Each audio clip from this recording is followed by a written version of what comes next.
Let's take a quick look at the cost governance side. HCMX allows or helps the cloud admin to gain visibility into the cloud spend, wherein the users who are requesting the service across multiple clouds, be it AWS or Azure, should be able to bring the data about the cloud spend, and the admin can quickly gain the visibility. So for example, if admin wants to understand the spend by instance type, here is the data that they can download and further analyze. And if they want to apply a quick filter, let's say, for example, they need the information only for this region. Let's say, for example, US region here.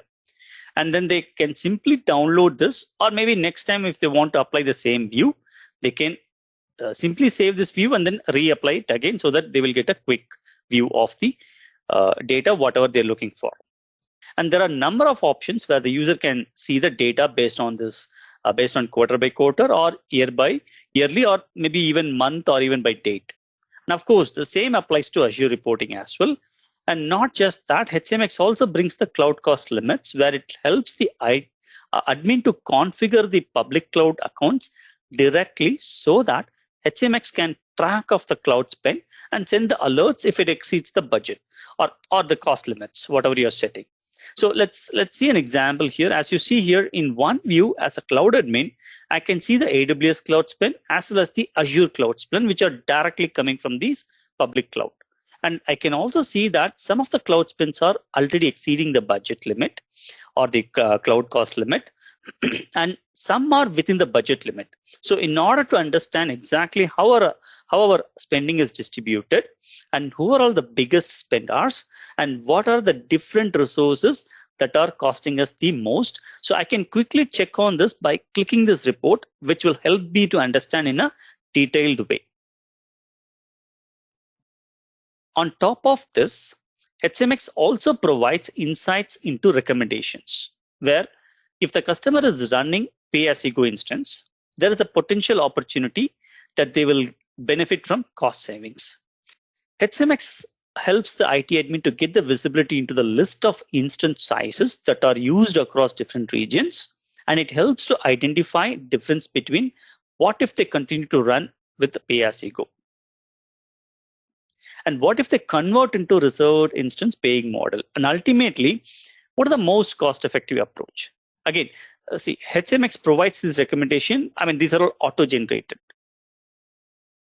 So in this example, there is a huge difference between these two models. HCMX also takes into account the past usage patterns.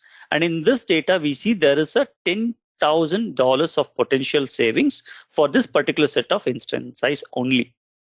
Also, HCMX brings the complete financial module for the FinApps use cases, where it allows IT to set the budget and get a visibility into the expense lines.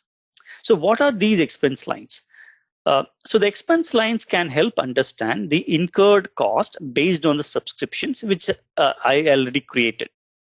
At the same time, it can also help the user understand the projected cost, wherein it gives the complete forecast. For example, if you want to understand for the next 2 weeks, what is the cloud spend could be, or maybe next 2 months, or maybe next 2 quarters. So I get, as a customer, I get the complete visibility as a forecast from this expense lines. So that provides with the future knowledge about what is the cloud spend going to be in the future. So HCMX provides the comparison between expense and the available budget. So we can track if we have exceeded the budget or how much is left across all these projects. So as you see on the screen, it helps IT or the cloud admin to identify where is the overspend, where and how much of the budget is still remaining across various allocations.